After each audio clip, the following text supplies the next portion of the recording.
What's up, sons? It's Blind Run with Son of a Tech, and I have another head-to-head battle for y'all between the RX 470 4GB and the GTX 1063GB, and the game is going to be the latest of the greatest Gears of War 4, so stick around.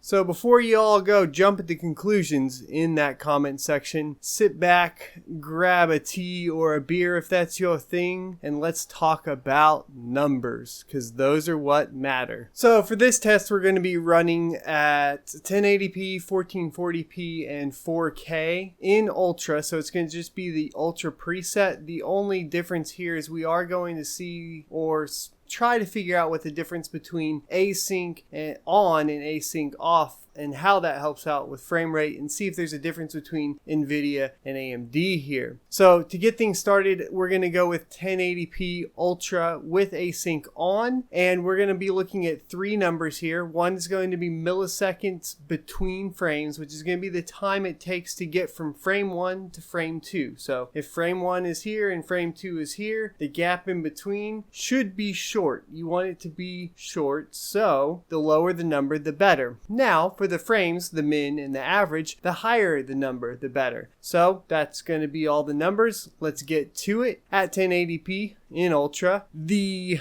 GTX 1063GB had a response time or time between frames of 13.1 milliseconds, which is quite a bit better than the 15.5 on the RX 474GB. It also beats it out in minimum frame rate on never going below 60 frames per second, which is a pretty big deal, only ever dropping to 61.8 frames per second, while the RX 470 unfortunately dropped down below 60 to 52.1 frames per second. The average once again shows about the same spread, and the 3GB model of the 1060 comes out with the win at 76.1 frames per second, and the RX 470 hit 64.4 frames per second. Moving on to async off. Here's going to be a kind of interesting thing that I found, at least, because I keep hearing the idea that, oh, the NVIDIA is going to get beat out all the time because async works better for AMD and they were ahead of the game on that. Well, maybe NVIDIA is catching up, or maybe this game is just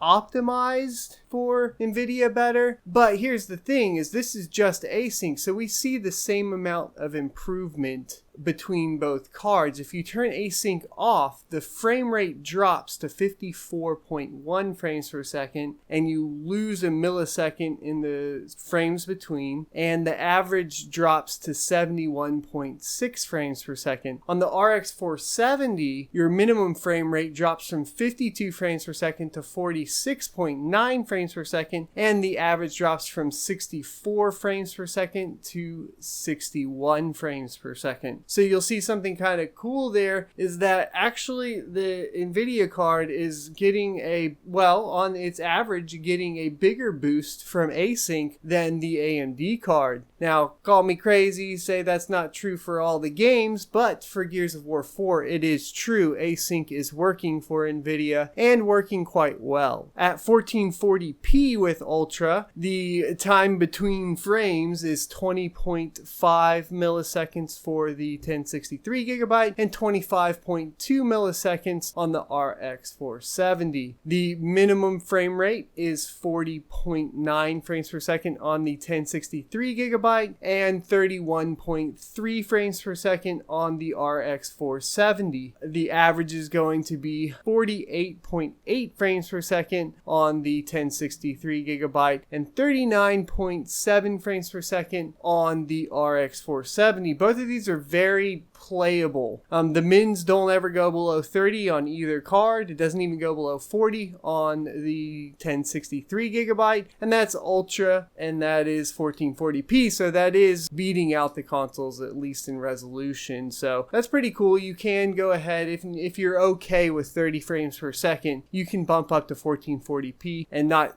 even have to knock down settings. So that seems to be optimized pretty well, in my opinion. We are going to move on to the big daddy of resolutions, the 4K. The problem with 4K and 3 gigabytes. Do you know what it is? Yeah, there's a little tick mark in the game that goes, no, you can't go up to 4K unless there's 4 gigabytes of VRAM or more. So, video memory.